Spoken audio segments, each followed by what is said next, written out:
The Catechism is divided up into 6 parts, and we are now done with the first and the longest part, the Ten Commandments. And as part of our culminating discussion on the commandments last night, we talked about what role God's law, as summarized in the Ten Commandments, what role the law plays in our lives. And really, the most important takeaway is that the law does not save us, that we cannot be brought into God's presence.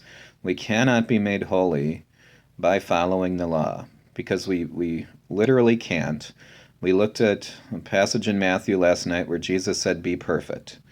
And realizing that we cannot follow that law 100%, we realize the law primarily points us to our need for a Savior. We talked about the 3 uses of the law last night: the curb, the mirror, and the guide.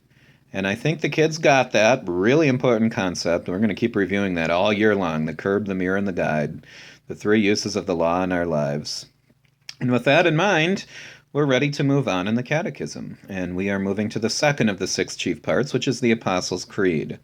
So first up, the first article of the Apostles' Creed. The first article is rather short. Luther's explanation is a little bit on the lengthy side. The first article is all about God and creation, how God the Father creates, but not only how he creates, how he maintains all of creation. The kids' homework assignment is it looks a little complicated on paper. It really isn't, though. The idea is to draw kind of a diagram. And when this illustration is done, what your kids and what you should be able to see is the interdependence of God's creation, how we are reliant upon others, how it's kind of like a web that God has made. His creatures, his world, us, that we are dependent on others, and actually we have a role to play. Others are dependent upon us.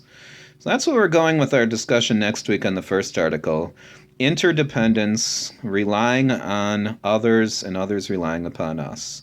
And God bless those conversations you have this week about creation and God's role in creation in our lives.